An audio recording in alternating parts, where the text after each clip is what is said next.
filósofo y uno de los grandes pensadores de la región. Ha publicado numerosos ensayos, como El laberinto de las voces argentinas. Es docente en la Universidad de Buenos Aires y en la Universidad Libre de Rosario. Y fundó, junto a otros intelectuales, el espacio Carta Abierta, que con espíritu crítico defiende los logros políticos y sociales del actual proceso en la República Argentina. ¿Están así, Ricardo? Algunas cosas, las biografías siempre son un poco particulares. No, esa es muy sintética. Muy sintética. Modestísima para lo que pensamos de vos. Pero no, gracias. Es cierto que en estos años se ha dado algo raro en el país, que es la participación muy activa de hombres y mujeres que venimos del ámbito universitario, de la cultura, un involucramiento en la vida política, un apasionamiento también por lo que está sucediendo en América Latina.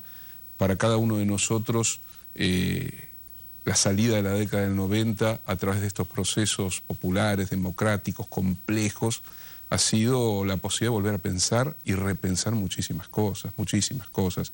Yo no imaginaba esta historia, este momento, este caudal, estas intensidades y también estos problemas, estos desafíos, pero bienvenidos los desafíos, las contradicciones y los problemas, pues significa que algo está pasando en el continente. ¿Con qué resultado positivo te quedarías de lo que se ha generado hasta ahora?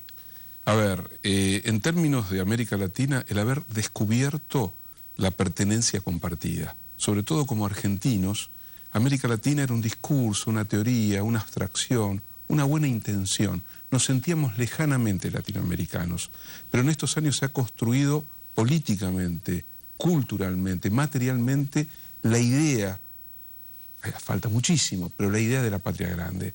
Y ahí creo que ha cambiado algo notable. Ni Cárdenas, ni Perón, ni Vargas, ni siquiera los 60, 70, donde avanzaron experiencias progresistas y transformadoras, lograron darle fuerza a un concepto de unidad latinoamericana como el que surgió a partir de Chávez, de Kirchner, de Lula, de Correa, de Evo, de Cristina, de Mujica, en fin, un proceso que necesita, por supuesto, siempre que se lo vuelva a discutir, a rearmar, a intensificar, pero hoy hay un terreno ganado que hasta la década del 90 no existía. Una cohesión que parece muy positiva, pero que ha tenido una contrapartida, la cohesión de todo el liberalismo del continente, Claro. de los medios del continente y todo lo que ha influido siempre a favor del liberalismo y contra el progresismo. Pero por supuesto, hay una paradoja tremenda en América Latina.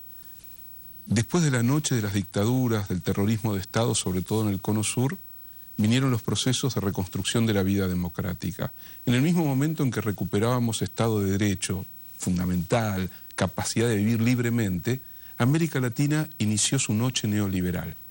No es que en las dictaduras ya no se hubiera planteado, claro que lo plantearon, pero lograron crear tramas neoliberales muy fuertes en nuestro continente bajo democracia.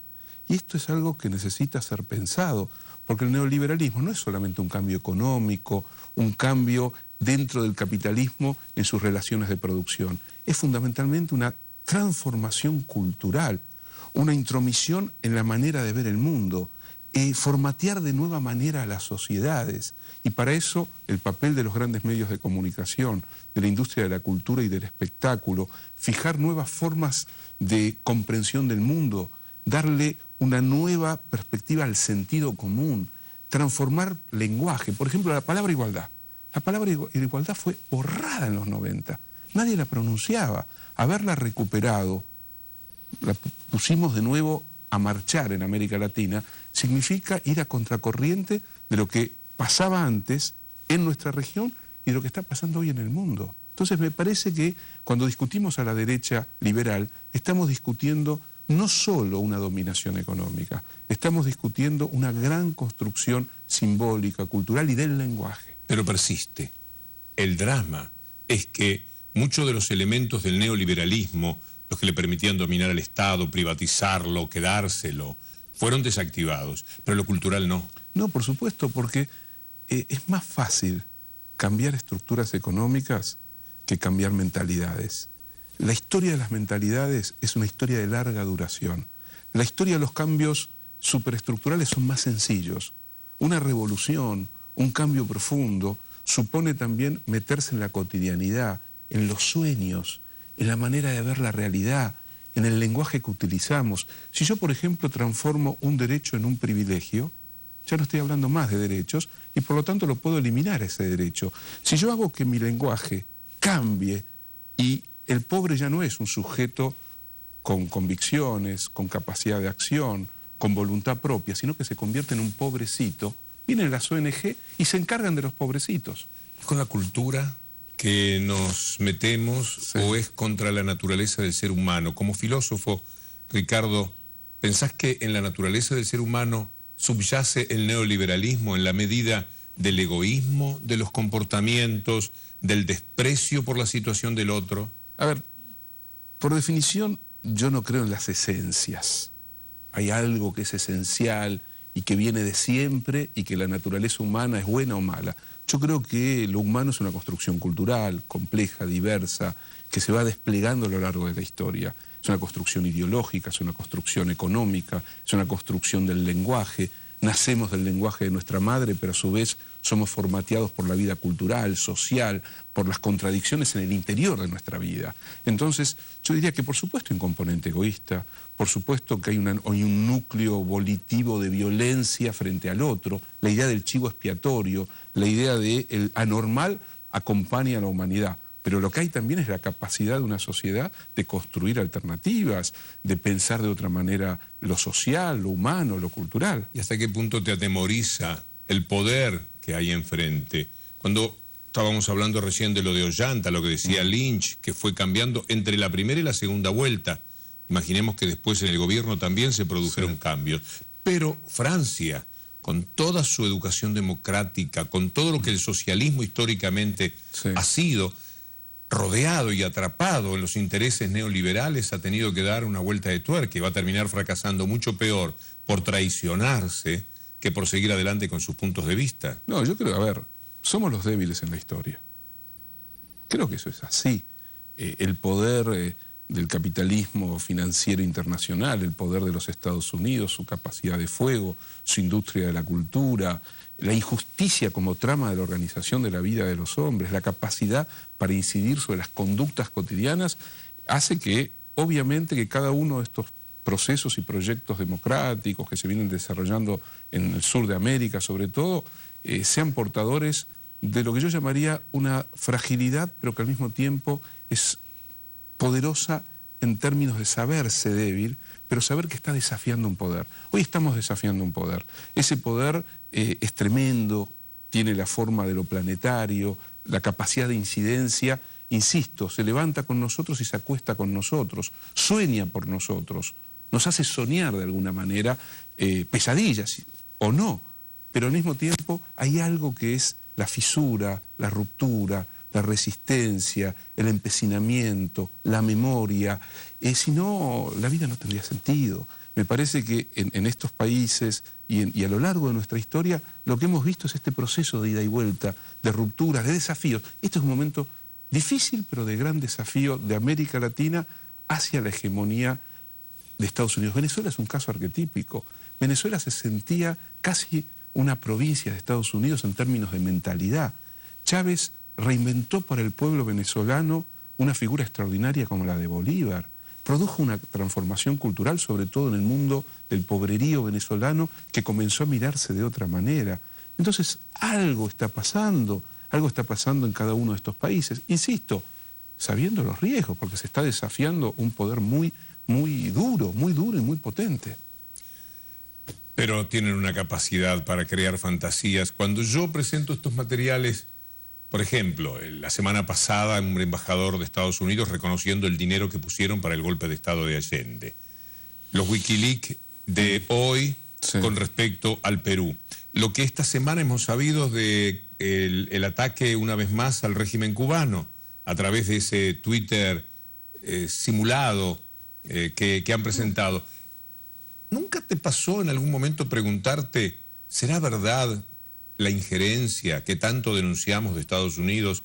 Porque ellos han conseguido disimularla bastante. ¿Te preguntaste eso? A ver, es interesante. En los años 70 el paradigma obviamente era el papel del imperio y el golpe contra Allende y todo lo que eso significó ponía en evidencia el papel determinante de los Estados Unidos a través de la CIA, sus embajadas, en la infraestructura de los golpes de Estado que dominaron los años 70. En los 80, 90 nos relajamos y Estados Unidos dijo, bueno, la democracia nos funciona para seguir manteniendo nuestra hegemonía en Latinoamérica, podemos preocuparnos de otras regiones del mundo. Y nosotros también pensamos que aquello de la injerencia del imperio de Estados Unidos quizás era más cosa del pasado y ya no tanto del presente.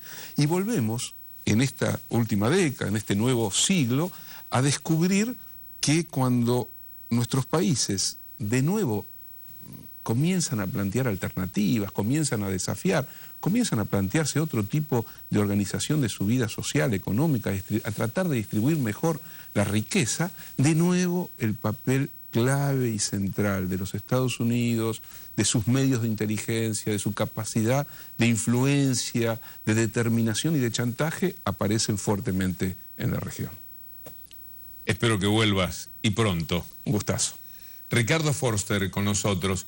Nos vamos otra vez a nuestro centro de operaciones en Costa Rica Decide, allí en Caracas, en contacto también con Costa Rica. Y tras la pausa, otro pensamiento ilustrado, como el de Ricardo en nuestra América, el de Álvaro García Linera, una vez más, el vicepresidente boliviano, ayudándonos a entender nuestra América y el mundo. Ya volvemos. Adelante, Caracas.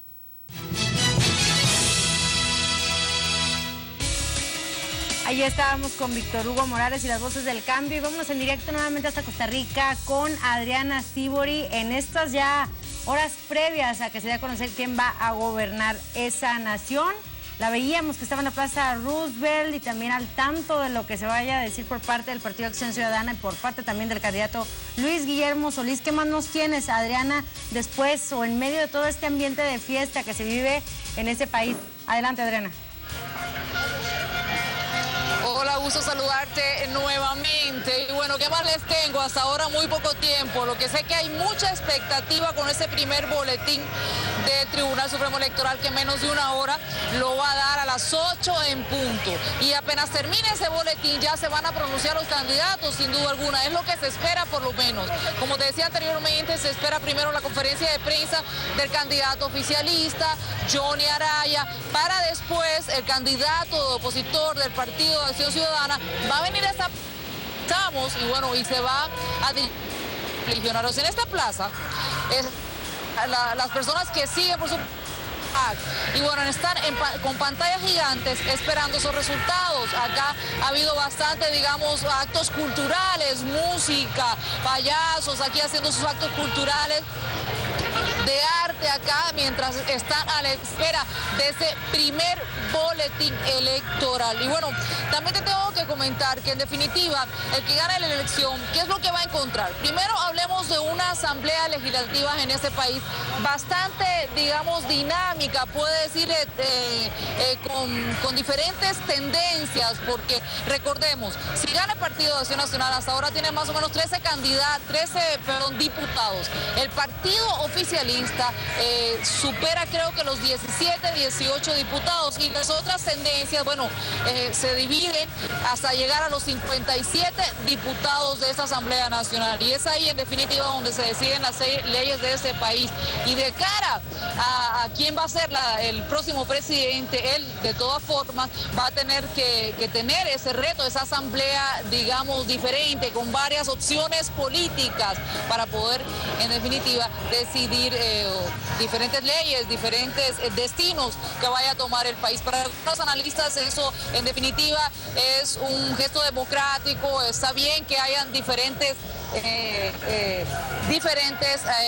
partidos políticos, diferentes tendencias políticas en una asamblea nacional.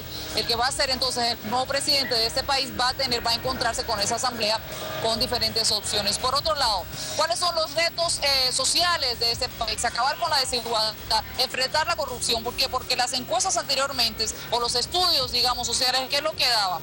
Que las personas se quejaban de la corrupción, que tenían quejas sobre ese tema, que también hablaban sobre la desigualdad, sobre la pobreza. Y bueno, van a tener que de una u otra forma enfrentar esos retos. 4 años va a tener para hacerlo el próximo presidente, el que en definitiva anuncie hoy o mañana o de manera oficial el Tribunal Supremo de Elecciones. 4 años, del 2014 al 2018. Y se espera que el 8 de mayo esta nueva autoridad.